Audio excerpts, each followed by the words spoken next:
Muy buenos días. Lo primero, muchísimas gracias a todos por estar ahí, por acompañarnos en este viaje.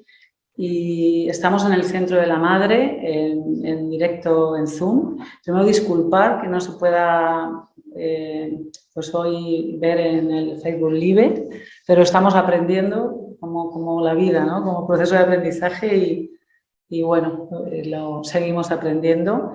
Hoy tenemos en este encuentro de meditación el honor, el privilegio de tener al Lama Trilne con nosotras desde el Centro de la Madre. Y bueno, pues simplemente el Lama Trilne él nos hablará, bueno, pues muy buenos días, pedirte también disculpas en el nombre mío y en nombre de María y de aquí del Centro de la Madre. Muchísimas gracias por estar ahí, por dedicar tu tiempo y tu sabiduría. Vamos a estar más o menos una hora hablando un poquito de la experiencia. Voy a contarles un poquito quién eres, que es poco lo que para introducirte. Bueno, el Lama Trilne tiene una extendida carrera. Él, de formación hizo ingeniería técnica informática y luego, pues, escuchando, me imagino que ya nos contará su voz interior, se hizo monje budista, ¿no? En este caso, y lleva del linaje Sampa, lleva más de 25 años de práctica y de compartir el camino de la meditación budista. Ha aprendido de diferentes maestros, tanto de la India como en Nepal como en España. Luego, a mí me gustaría que profundizaras, ¿no? Porque ahora es para que no sea denso, en su tarea y su trabajo. También está la traducción de libros budistas. También ha escrito varios libros, entre ellos es El Peregrino, ¿no? Que me imagino que es una experiencia del Camino de Santiago, ¿no? De tu segundo viaje del Camino de Santiago. Me vas a disculpar que te hable de tú, o ya me dices. También La Madre Liberadora, para la práctica de Tara, y Los Ciclos de la Vida, alguno más como Ir al Refugio, Perlas de Sabiduría. Actualmente, pues, imparte y comparte las técnicas de meditación, de calma, de claridad mental y del ciclo vital. Bueno, pues muchísimas gracias y te doy la palabra. Me gustaría, lo primero de todo, que nos dijeras qué es eso de ser lama, qué es un lama, qué es un lama, ¿no? Porque la verdad que este encuentro de claves para una vida plena, la gente sí nos ha preguntado qué es un lama, y que es un sacerdote, es un obispo, ¿no? En el budismo. Pues bueno, pues toda mi gratitud y espero que nos desveles este enigma. Bueno, empezar por dar las gracias por permitirme llegar a vuestra audiencia, ¿no? Y por invitarme y por esta oportunidad de difundir el Dharma también, ¿no? ¿Qué es un lama? Bueno, podemos empezar por decir lo que no es. Por ejemplo, no es un sacerdote,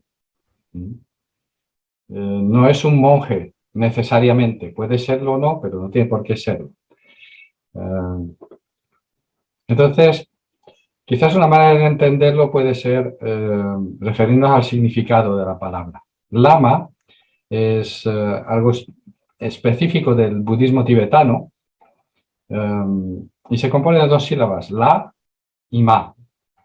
La significa excelente, algo muy bueno, ¿no? Y ma significa madre. Lama es la madre excelente. Es una buena madre.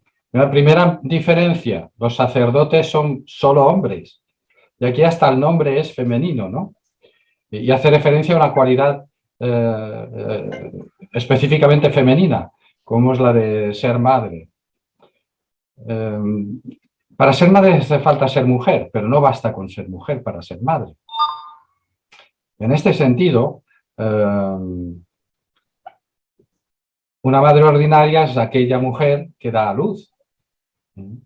Y un lama es aquella persona, sea hombre o mujer, que da a luz, pero en el ámbito espiritual.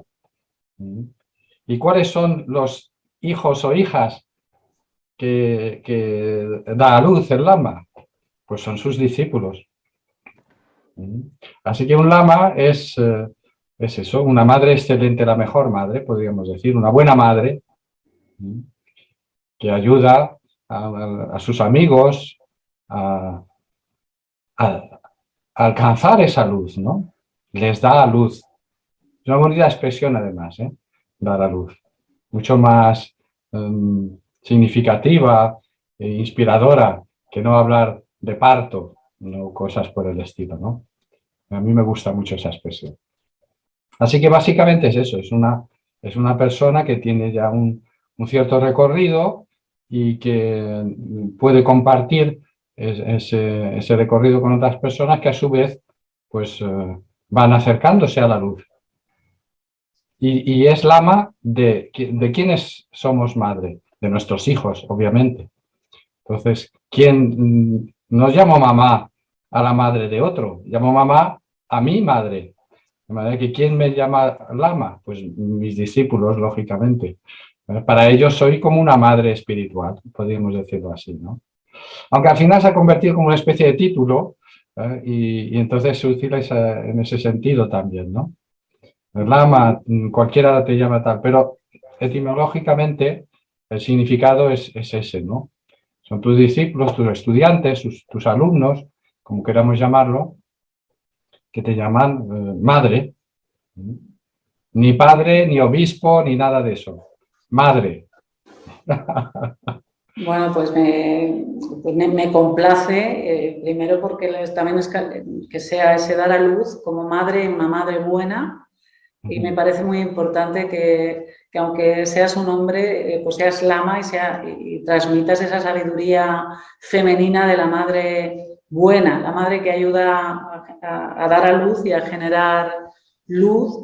Y bueno, no es casualidad que este sitio, este lugar o este espacio tenga la energía de la madre, que tenga también esa conexión. Entonces, bueno, me alegro profundamente y me imagino que las personas que nos escuchan, pues también, porque dicen que nada es casualidad, ¿no? O casualidad.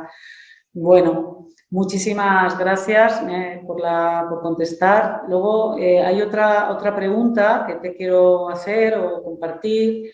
Pues pasa exactamente igual cuando hablamos del budismo, ¿no? Porque tu linaje el camino es búdico, ¿no? Perteneces al budismo. ¿Y qué es el Buda? ¿Qué es esto? ¿Qué es el Buda? ¿Es Dios? Esta confusión o que nos falta también luz sobre qué es esto del Buda, qué es el Buda, quién es el Buda o qué es el Buda.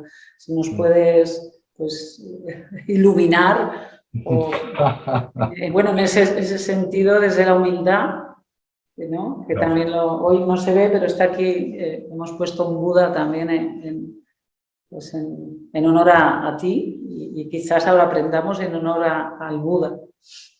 Muchas gracias. Yo también tengo aquí claro, pero bueno, budista con su vela, que me acompaña siempre. Buda.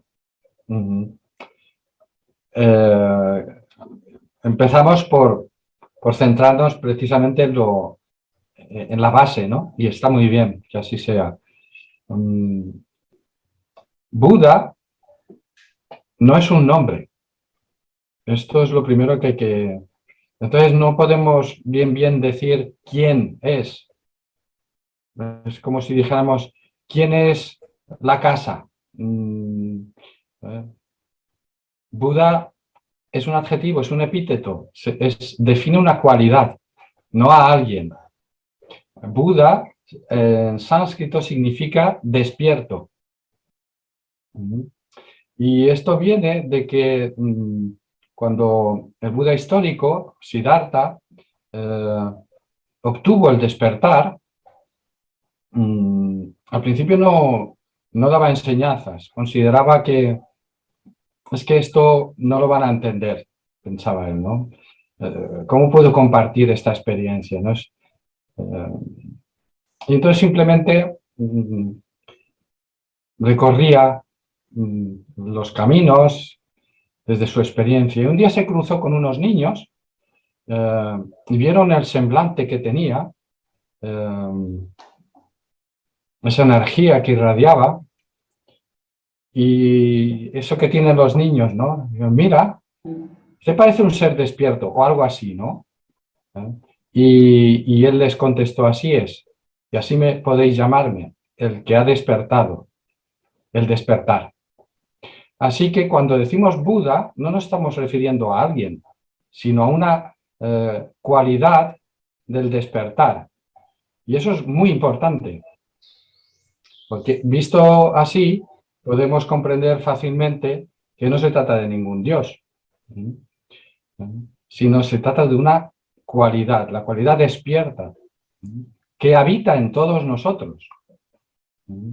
Y que él logró despejar y en su inmensa generosidad y compasión nos dejó a lo largo de toda su vida un montón de miguitas de pan para que podamos seguir su camino. Y ahora, 2 siglos y medio después, pues ahí siguen esas miguitas.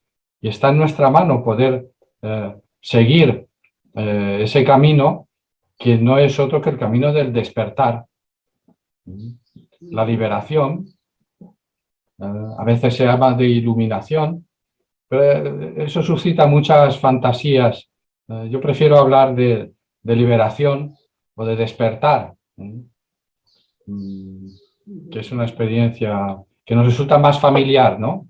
Todos nos hemos sentido en algún momento liberados, más o menos, o despiertos, más o menos. Aquí estamos hablando de una libertad plena y un despertar pleno. Pero la idea del despertar y de la libertad pueden sernos más fáciles, más accesibles, que no hablar de iluminación, que suena como muy, muy grande, muy lejano. Precisamente lo que el Buda nos enseñó es que ese camino que él, que es un ser humano ordinario, no es hijo de Dios ni nadie especial, era hijo de un rey, eso sí, pero no de un Dios. Y lo que hizo fue renunciar a todo ese patrimonio mundano que él heredaba, que era nada menos que un reino, y dedicarse a lo realmente importante, a la auténtica riqueza, que no es la del palacio, sino la que habita en nuestros corazones, ¿no? Despejar todos los obstáculos que nos impiden ser plenamente libres y despiertos y compartir su experiencia para que otros podamos seguir sus pasos y alcanzar esa misma experiencia de libertad plena y de pleno despertar. Eso es Buda. Así que no es un Dios, tampoco es una religión en el sentido tradicional de la palabra, sí en el sentido etimológico de la palabra, porque religión significa volver a unir. Re es volver, ligare, unir. La religión es aquello que nos vuelve a unir. ¿Y con quién nos une? Con nuestra esencia profunda. En ese sentido, lo que el Buda nos enseña es una religión. Ahora, si entendemos por religión una institución religiosa, pues ya no tanto. Tiene aspectos religiosos el budismo, pero esencialmente no lo es. Y desde luego no hay esa figura de un Dios creador ni nada de eso. Es muy ilustrador lo que comentas y cómo vamos aterrizando, ¿no? Desde el Lama el Buda, el despertar interior, ¿no? No es algo así que te iluminas, porque es como difícil cuando tú sientes que tienes que hacer el camino de Buda e iluminarte, también es como que te sientes muy pequeño, pero tú sí puedes, ¿no? Despertar en esta vida, me refiero en este momento, ¿no? Es una llamada a despertar, que eso en sí ya sería como un encuentro, ¿no? ¿Qué significa despertar? Pero vamos a ir avanzando y si te parece, si me lo permites, dentro de ese Buda o el budismo es muy importante qué significa esto de pertenecer a un linaje, ¿no? En este caso tú te has formado en el linaje Sampa. También me gustaría que nos ofrecieras unas pinceladas de esto, dentro del Buda, el budismo, la formación o el maestro, ¿no? El linaje que representa para seguir un poquito avanzando luego a la comunidad, a la sangha. Entonces, si nos puedes compartir. Con mucho gusto. Bueno, primero, el término budismo, un poco en la línea de lo que decíamos de Buda, ¿no? Yo no suelo utilizar esa expresión budista, porque ismo es una parte, digamos, es como, indica una separación. Si yo soy budista, no soy otra cosa. Es como partidismo, ¿no? Soy de parte. Y lo que el Buda enseñó es que tenemos que superar esas ideas de división y de separación y ir tomando poco a poco conciencia de un modo experiencial, directo, de nuestra naturaleza profunda, que es esencialmente la misma en todos los seres vivos.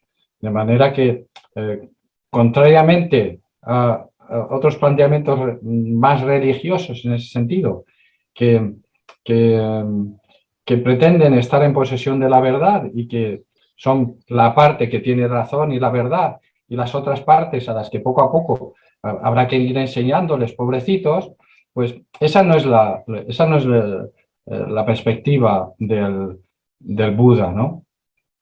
Entonces, prefiero hablar del camino búdico, es decir, del camino que el Buda, el despierto, nos enseña.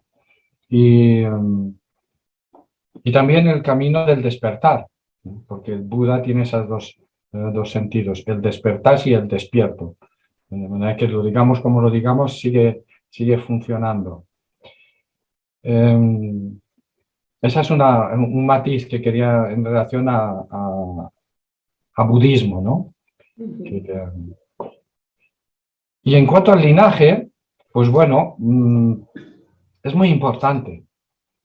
Es realmente muy importante esta cuestión del linaje.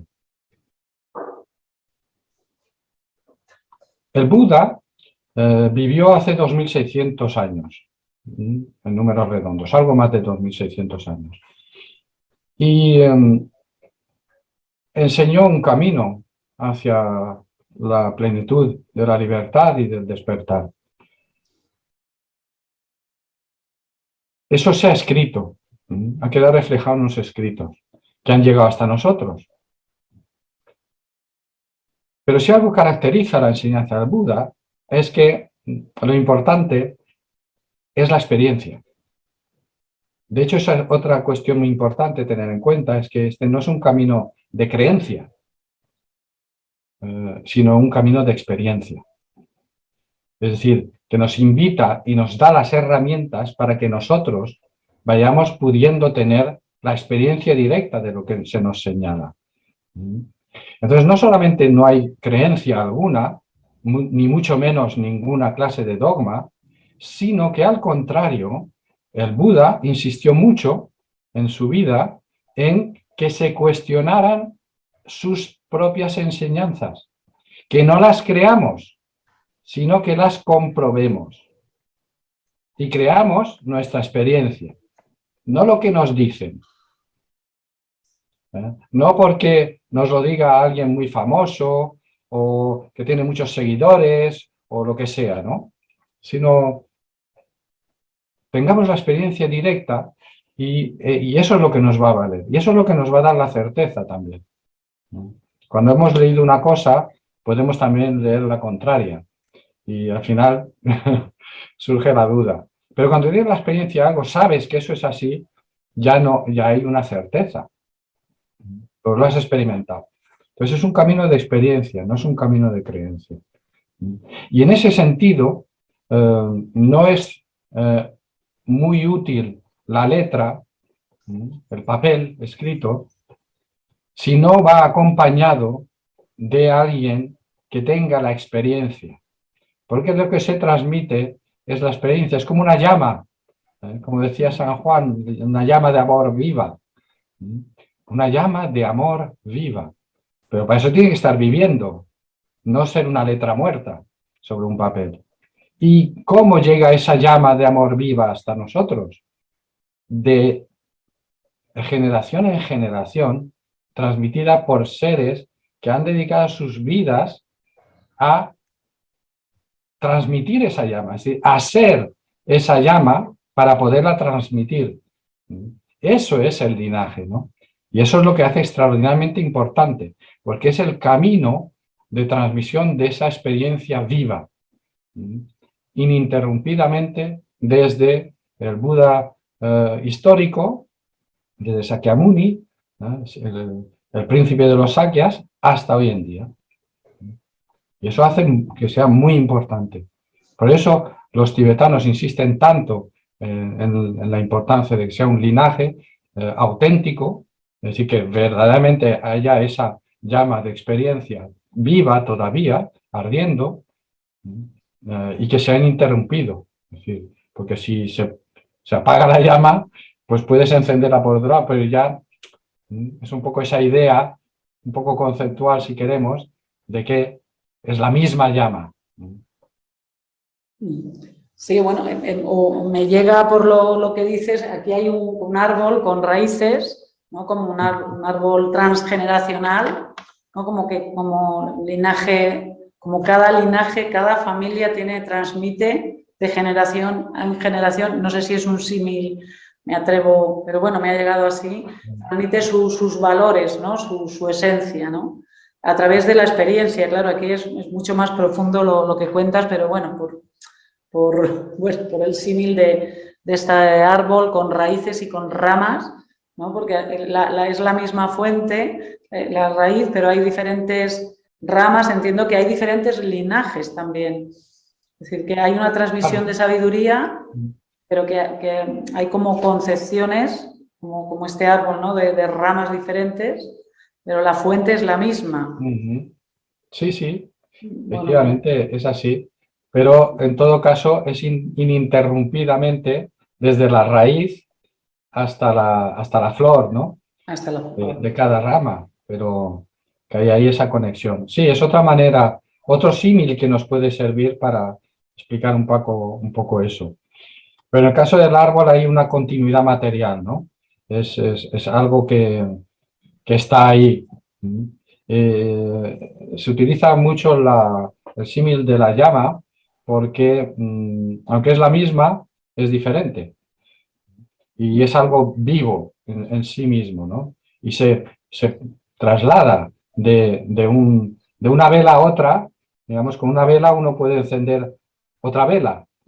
La vela que lo enciende no brilla menos. Claro. No pierde nada. Pero ya tenemos dos luces, ya tenemos dos fuegos que arden, ¿no? Es un poco esa transmisión inmaterial y viva de la experiencia. Y eso lo refleja muy bien ese símil de la vela y de la llama. A mí me gusta mucho expresarlo. No, es muy una metáfora muy visible y sí, que de una luz parten muchas velas, ¿no? Que es lo importante, ¿no? Que seamos más fueguecitos, velitas, ¿no? Al final que seamos cuantos más luces mejor, ¿no? Claro. Sería. Bueno, pues seguimos avanzando en este camino. Me gustaría que nos contaras un poquito qué es esto de la sangha, la comunidad, qué importancia tiene para ese camino búdico, ¿no? Porque la sangha o la comunidad, que también se habla mucho ahora pues en todos los medios, ¿no? Aquí en un lenguaje más coloquial hablamos de la tribu, pero no sé si tiene nada que ver, y bueno, pues con mi humildad también pues te lanzo esta pregunta. Pues te agradezco tanto la pregunta como la humildad, ¿no? Es una cualidad muy importante, la humildad, muy, muy, muy importante y muy significativa, ¿no? Sin humildad es muy difícil que crezcan las demás virtudes, ¿no? Es básico y en ese sentido está bien. Lo cual simplemente señala que somos conscientes de que tenemos todavía camino por delante, que aún podemos aprender más cosas, pero no significa que no sea valioso lo que ya tenemos. La humildad no implica un sentimiento de pobreza, una falta de autoestima, sino es un acto de sabiduría, de reconocer lo que podemos todavía crecer y perfeccionar y madurar, ¿no?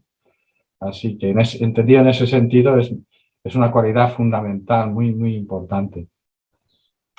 Me planteabas la cuestión de la sangha, de la comunidad. Hay tres cosas que el Buda señalaba como joyas. Joyas en el sentido de algo precioso, no solo por su belleza, sino sobre todo por su valía, por lo importante que es, ¿no?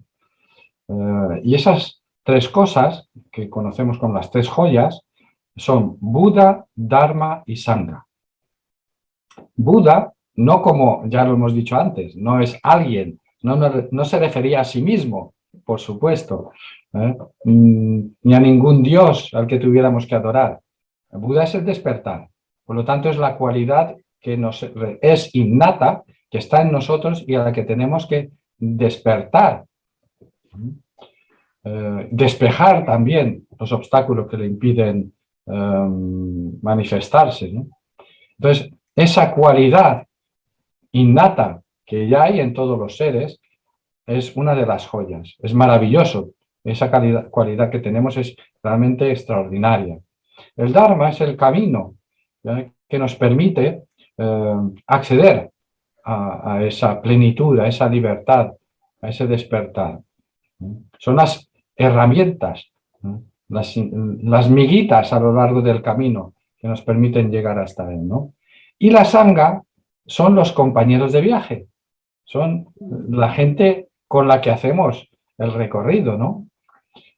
Y ahí a veces se hace una doble distinción. A veces en los textos tradicionales hablan de la noble sangha y de la sangha común o algo así, ¿no? Bueno, no sé muy bien si procede a hacer este tipo de distinciones, porque por una parte se refieren digamos, a los grandes maestros, que son como guías, que hacen el camino con nosotros, pero están un poco por delante, ¿no? Están como que ya conocen el camino y en ese sentido, pues, si es un buen guía que conoce bien el camino, es más valioso que otro compañero que está a mi lado y que está tan perdido como yo. Pero en última instancia lo que el Buda enseñó es que la esencia de todos nosotros es la plenitud y por lo tanto no hay necesidad de hacer distinciones. ¿Quién sabe quién está delante y quién no, ¿no? Así que por eso se habla de sangha en general. Y la sangha es eso, son los compañeros los peregrinos que andan en el camino con nosotros, ¿no?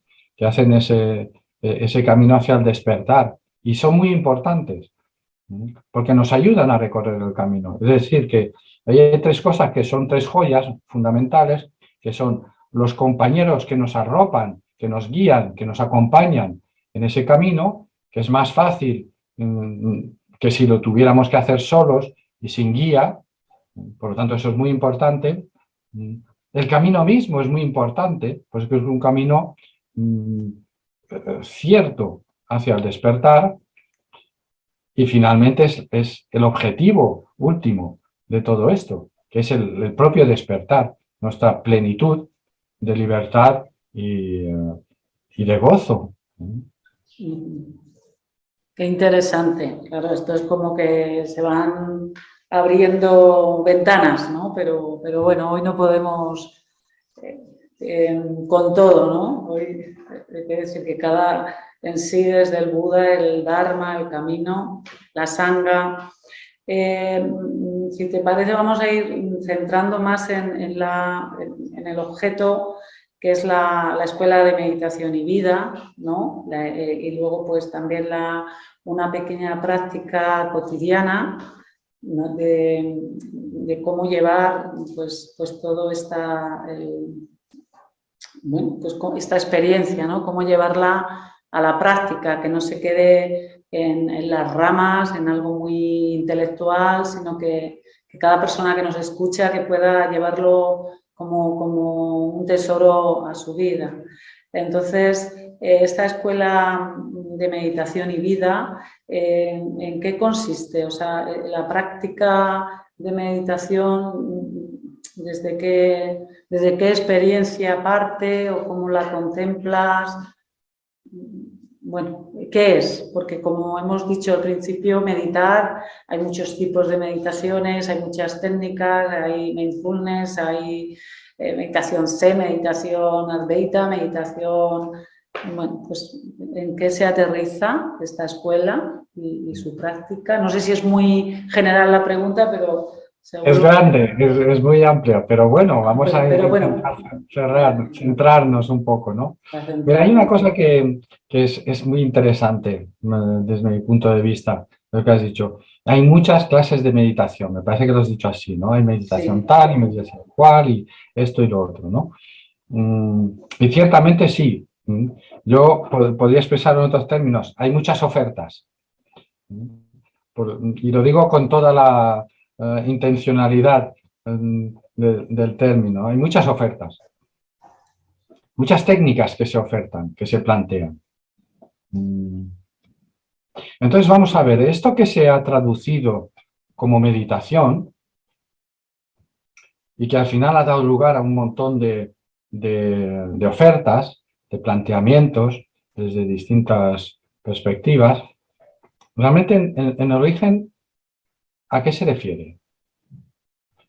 Entonces, una vez más, podemos echar mano de la etimología de la palabra. En tibetano, eso que se ha traducido por meditación se llama Gom.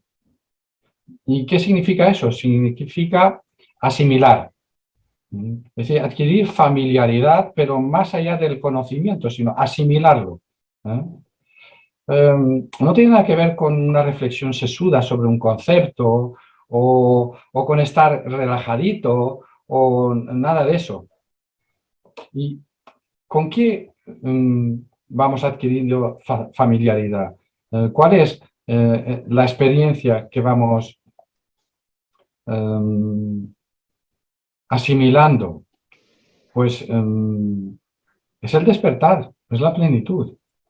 Hacia eso. Entonces, hay múltiples herramientas que se utilizan en ese camino hacia el despertar.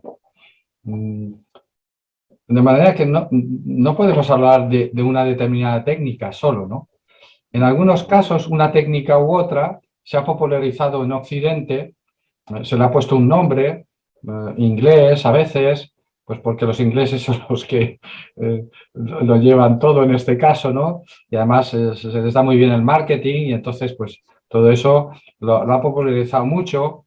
Pero estamos hablando de una de las técnicas, por ejemplo, la que tú has citado, mindfulness, que son calma mental. En este camino que nos proponemos en la escuela de meditación, que es lo que el Buda enseñó, ni más ni menos, se plantean tres etapas, básicamente. Una primera etapa de calma, una etapa posterior que es la visión y una tercera que es la asimilación, la experiencia, la plenitud.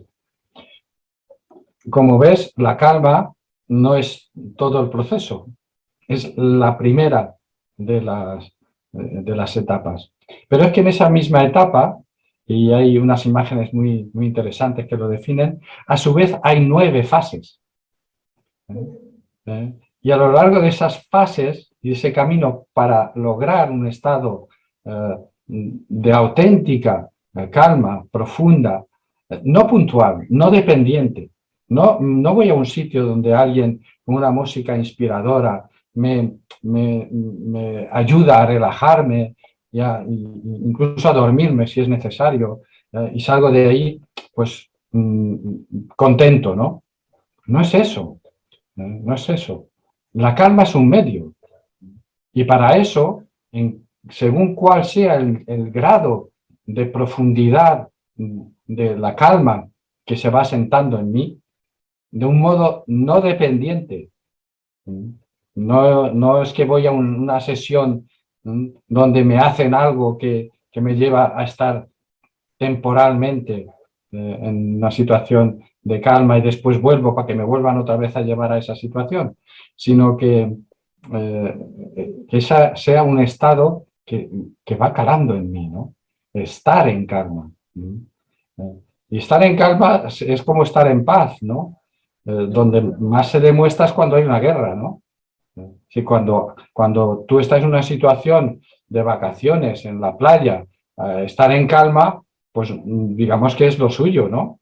Pero cuando estás en medio de un conflicto laboral, con dificultades, con estrés, con no sé qué, entonces no es tan habitual que uno esté en calma. ¿Cómo puede uno estar en calma en esa situación? Porque la calma se ha ido asentando en uno. No puedes decir, espere usted, jefe, que este conflicto lo vamos a arreglar. Voy a ver a mi amigo que me va a poner una música y no sé qué, me voy a calmar y entonces volveré otra vez y abordaremos esa situación. Claro, en ese proceso de la calma, según el grado en que estemos, necesitaremos distintas herramientas. Y esas herramientas están disponibles. Pero no son lo importante es el camino. Pues nosotros en la escuela lo que planteamos es eso. Por eso se habla de escuela de meditación y de vida. Meditación porque hay que usar los términos que ya se conocen y se habla de eso. Y aunque nosotros ya tenemos claro a qué nos referimos, es decir, no es una técnica, sino un proceso de asimilación. De hecho, Dhyana, que es el nombre de nuestra comunidad, describe los estados de meditación, de plenitud en la calma. Entonces, en la escuela lo que hacemos es eso, recorrer ese camino en base a las distintas herramientas, tanto en la etapa de calma como en la etapa de visión, como en la etapa de asimilación. Cada una de ellas tiene sus herramientas en función de nuestro grado de madurez, ¿no? Enseñamos todo eso a recorrer el camino y eso en sí mismo es también una escuela de vida. Por eso hablamos de escuela de meditación y de vida. Y de vida. Aprender a vivir. En la propia experiencia, ¿no? de la calma, dependiendo del proceso individual, ¿no? Hay también un aprendizaje en grupo, en ese sentido, ¿no? Porque sí que hacéis retiros, seminarios, o sea que para poder poner en práctica todo, bueno, si quieres como compartir también cómo se traduce, es decir, si hay alguien que nos está escuchando y dice, oye, pues yo quiero profundizar en este tipo de asimilación, para ello entrar en calma y hoy en día, bueno, pues más que nunca es necesaria, imagino, esa calma, ¿no? Porque cuando está todo patas arriba, todo lo conocido está, ¿no? No solamente esa guerra y otras guerras, sino nuestra cantidad de producción de pensamientos, nuestra propia intranquilidad, ¿no? Pienso que no hay que irse muy afuera, sino que tenemos nuestra propia guerra interior y apelar a la calma es bueno, pues como una herramienta imprescindible para poder vivir en esta tormenta. Entonces, si alguien quisiera participar o bueno, hacéis retiros ¿Nos puedes contar un poquito más en qué se traduce para toda la gente que nos está escuchando, que nos va a escuchar, cómo puede contactar también en este caso, Sí, con la comunidad, con la escuela?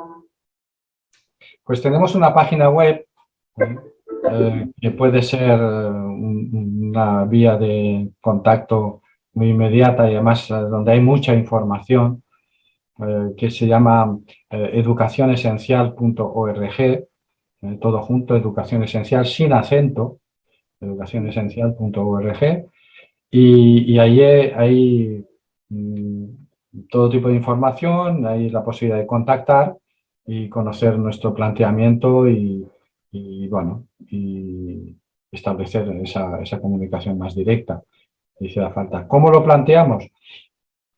Nosotros seguimos, bueno, somos un linaje, pertenecemos a un linaje, ¿no? Y por lo tanto, pues esto es una facilidad, porque ha habido quienes ya lo han trabajado antes que nosotros y concretamente en este caso yo me remito a mi lama raíz, a mi maestro Boka Rinpoche, que durante 30 años estuvo haciendo seminarios específicamente pensados para occidentales. Muchas de estas técnicas, mira, tú por ejemplo, ahí detrás tuyo veo ese árbol al que te referías y detrás mío, pues veis que también tengo una imagen, pero que es una imagen tradicional, es Samantabhadra, con consorte en este caso. Claro, este tipo de imaginería pues resulta familiar en Oriente. Hace 2600 años en Oriente o hace 1500 años en Tíbet, pues este tipo de imágenes podrían resultarles significativas. Pero a lo mejor a nuestros amigos que estén escuchándonos o viendo esto más adelante, pues a lo mejor no les dice mucho. No resulta tan evidente como un tibetano, por ejemplo, ¿no?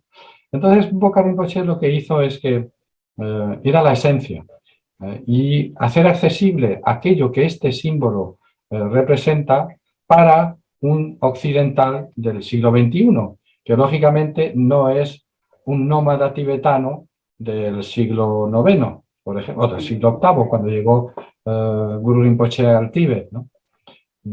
Y eso es algo maravilloso, que siempre les estaremos agradecidos, o deberíamos estarle agradecidos a estos seres tan extraordinarios. Entonces, durante 30 años hizo ese trabajo, unos seminarios específicos para occidentales. A lo largo de ese tiempo se fue puliendo una metodología de transmitir el camino completo, pero no para un monje tibetano de hace 1000 años, ni siquiera para un monje tibetano de hoy, sino para un laico occidental del siglo XXI, que nuestras condiciones materiales son muy distintas, nuestro contexto cultural es muy distinto, nuestros símbolos que nos son familiares son muy diferentes.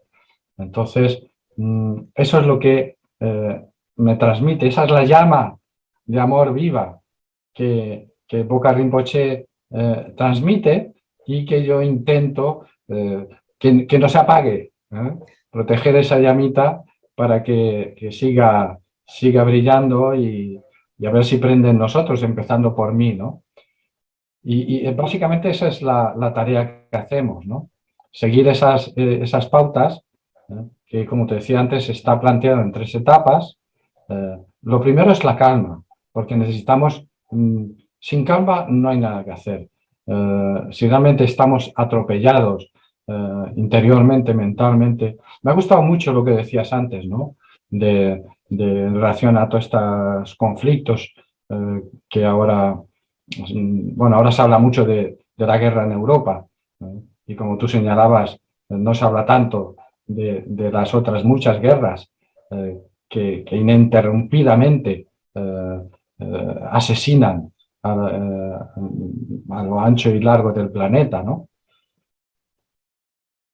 Eso causa mucho daño, Pero eso es un enemigo, un daño exterior, que es resultado, no es consecuencia de que somos esclavos de nuestro verdadero enemigo, que es interior.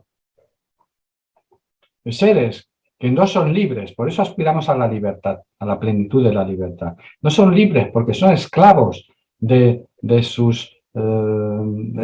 todos sus venenos mentales, ¿no? Interiores.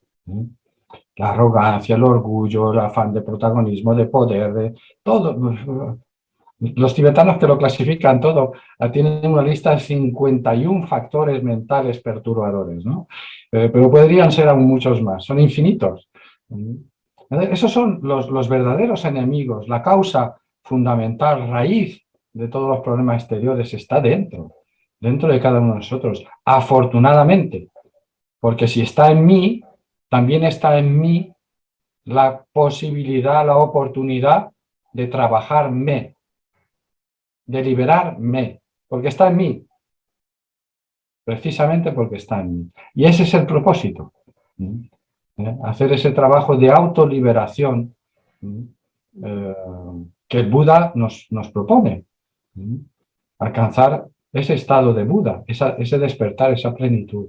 Y eso es lo que nos proponemos, siguiendo la metodología que Boka Rinpoche fue puliendo a lo largo de 30 años, con occidentales de todo el mundo, pero fundamentalmente mucho con los europeos. También en América, también en Asia, en fin. Los seminarios se dieron un poco por todas partes.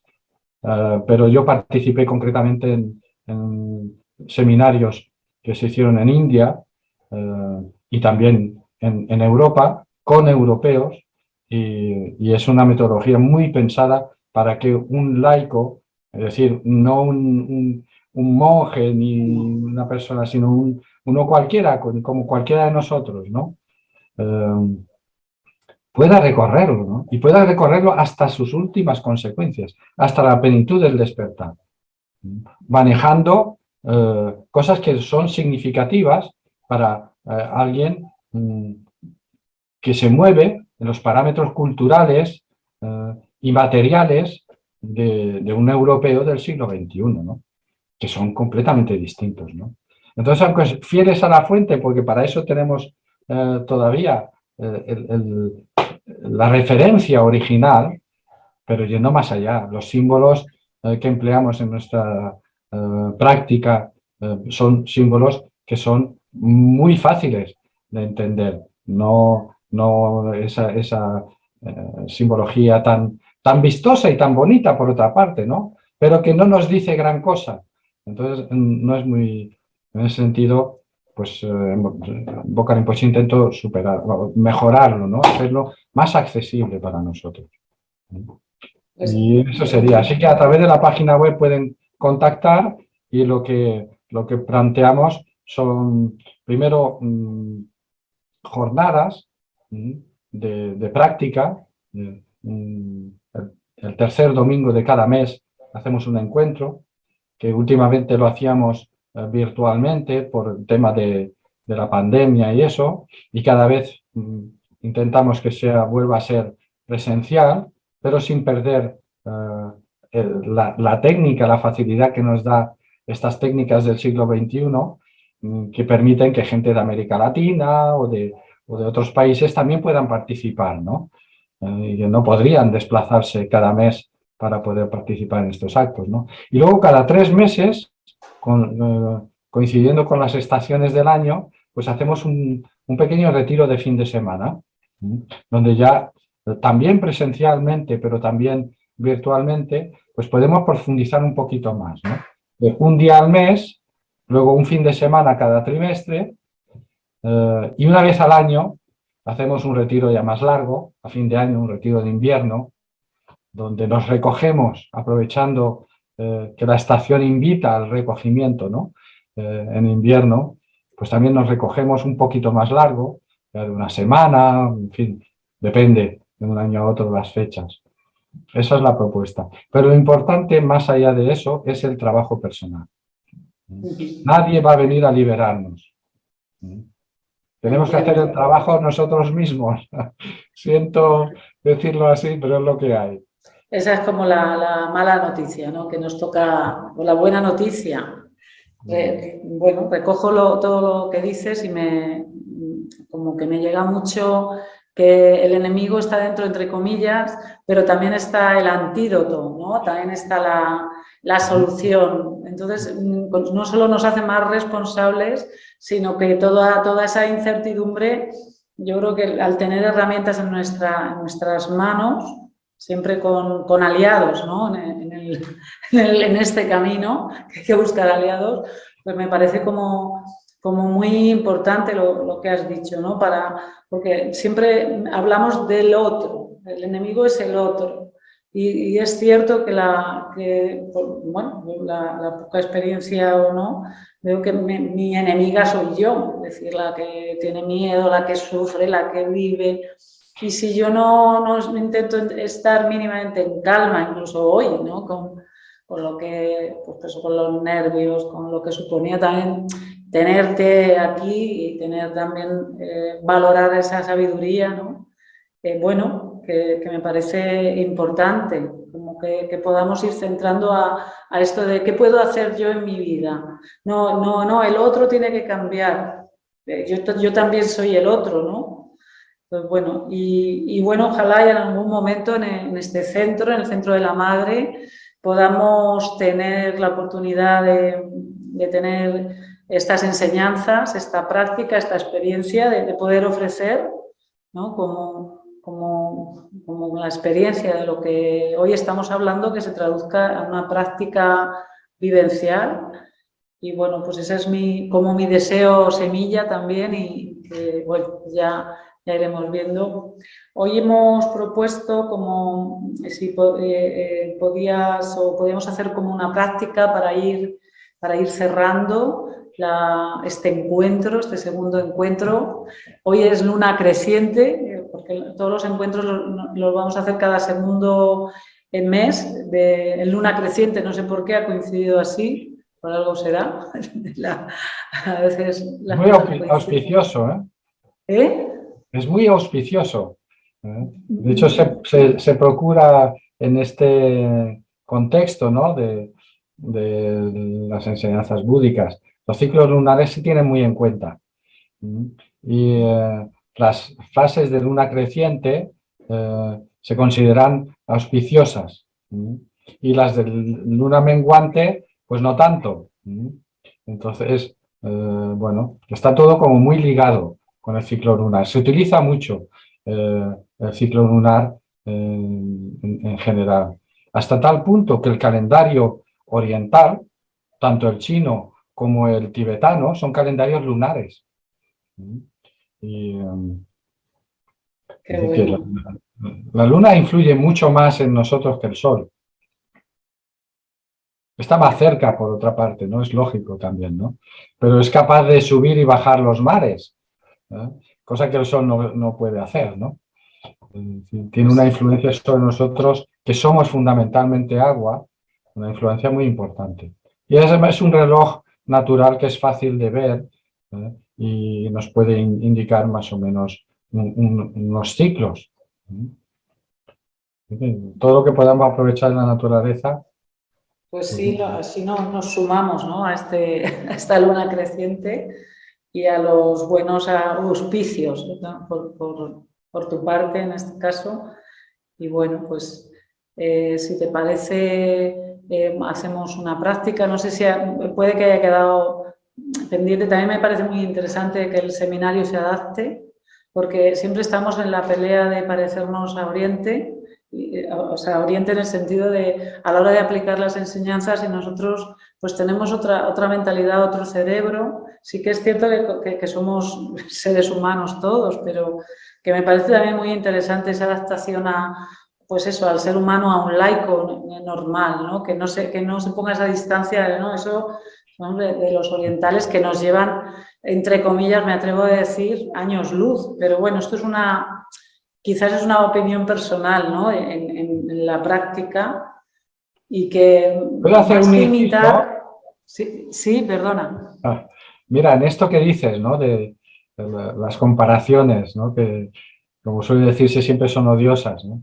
Sí. Yo tengo un referente en este sentido, que es español,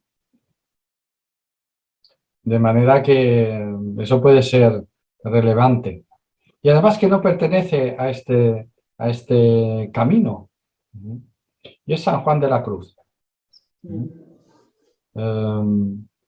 Mira, podemos decir que todos los caminos llevan a Roma. Al final, aunque los peregrinos de unos caminos pretendan que su camino es el único que lleva a Roma, pero con humildad, como decíamos antes, tenemos que reconocer que es un camino interior, con lo cual cada uno tendrá que dirigirse hacia adentro, no hacia afuera. En ese sentido, esa Roma que nos espera en nuestro corazón, que es la Roma de la plenitud, del despertar, de la libertad. Es una cuestión de trabajo personal que uno tiene que recorrer por sí solo, ¿no?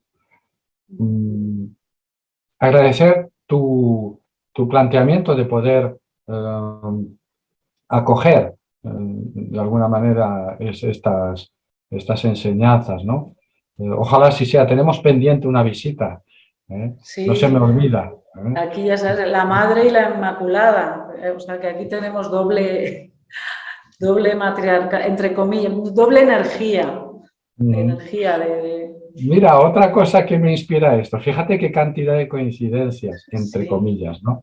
De causalidades, de causa-efecto, ¿no? Dos mujeres, ¿no? Doble matriarcado, decías, ¿no? sí, Esto me invita a compartir contigo y con quienes nos estén viendo y escuchando cuál es el origen del linaje Champa. ¿Quiénes fueron los primeros seres que transmitieron esa llamita de amor viva desde India al Tíbet? Y dieron lugar a que naciera la continuidad de esa llama en Tíbet. Pues esos seres son dos. Este es un linaje curioso en muchos sentidos. Primero porque no nace de una persona, sino de dos. Y además tiene una característica realmente única, es que esas personas son dos mujeres. bueno, Es una singularidad verdaderamente notable, porque en esos años, en esas culturas, incluso hoy en día, pero en esos años todavía más, era muy, muy, muy poco frecuente que hubiera mujeres en esas posiciones de poder transmitir un linaje, nada más y nada menos, ¿no? Y en este caso no ocurre con una, sino con dos, ¿no? Son Niguma y Sukasidi. Son las que dan lugar al origen de este linaje, las que transmiten desde la India hacia el Tíbet lo que ha dado lugar al linaje Champa, ¿no? Así que fíjate qué curioso, ¿no? pues sí, tengo los pelos, bueno, como se dice, de punta, porque sí, es casualidad, es decir, no, causalidad, bueno, no sé, me quedo sorprendida y agradecida, ¿no? por tu compartir, porque no lo sabía, o sea que me parece curioso, ¿no? O sea, me parece hermoso y en honor a ellas pues también pues estamos aquí, ¿no? Hablando también de este tema y dándote todas pues las gracias por ser tan incomprensivo con lo que ha ocurrido con las nuevas tecnologías, pero bueno, vamos a estar en el aire. Entonces, bueno, pues te dejo esta parte de práctica, ¿no? Para que pueda hacer cualquier persona sobre todo en estos momentos, ¿no? Muy bien, pues gracias por la oportunidad. Antes de entrar en esta parte de trabajo interior, de práctica,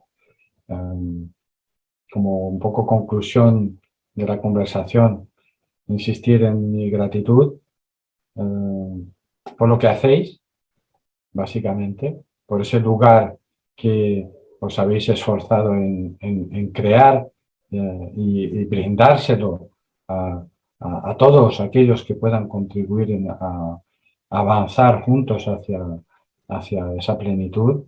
Me parece un propósito noble que siempre hay que agradecer. Y iremos a conoceros, ¿no? Cuando sea posible, pero lo haremos posible. Claro, es bueno hacerlo posible. Estamos cerca. Haremos que sea posible, sí, sí, Y nos veremos, nos veremos.